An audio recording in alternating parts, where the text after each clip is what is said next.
Crispy আলুর recipe ready হয়ে গেছে। এই যে আমি নামিয়ে নিয়েছি। টাটা বন্ধুরা, দেখা হচ্ছে নেক্সট ভিডিওতে। নমস্কার বন্ধুরা, প্রিয়াঙ্কার রান্নাঘরে সবাইকে স্বাগত। আজকে আলু ক্রিস্পি বানানোর জন্য আমি এখানে 3টে আলু ছোট সাইজে সিদ্ধ করে নিয়েছি। এখন আমি একটা গ্রেটারের সাহায্যে আলুগুলোকে গ্রেট করে নেব।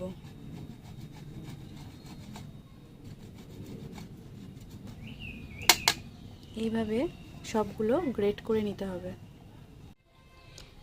আলুটা গ্রেট করা হয়ে গেছে। এখন আমি এর মধ্যে 1 চামচ লবণ, 1 চামচ হলুদ,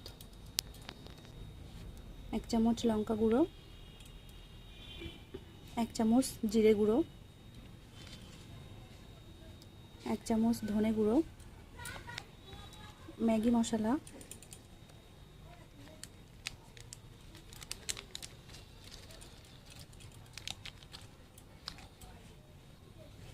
दो চামচ কর্নফ্লাওয়ার,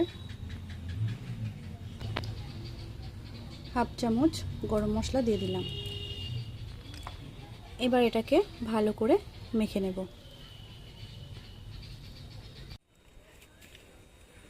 আলুটা মাখানো হয়ে গেছে। আমি হাতে একটু সামান্য তেল দিয়ে নিয়েছি। এখন হাত দিয়ে এটা একটু লম্বা আকারে তৈরি করে নেব।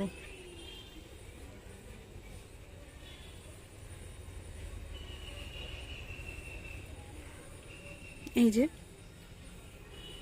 এইভাবে বানিয়ে নেব। এগুলো সব বানানো হয়ে গেছে। এই যে এখন আমি এগুলো ভেজে নেব। কড়াইতে তেল গরম হয়ে গেছে। একে একে তেলের মধ্যে ছেড়ে এগুলো ভেজে নেব।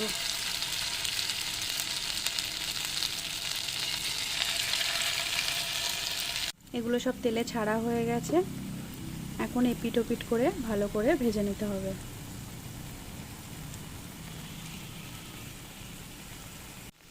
এগুলো ভাজা হয়ে গেছে। এখন আমি তুলে নেব। ক্রিস্পি আলুর রেসিপি রেডি হয়ে গেছে। এই যে আমি নামিয়ে নিয়েছি। টাটা বন্ধুরা, দেখা হচ্ছে নেক্সট ভিডিওতে।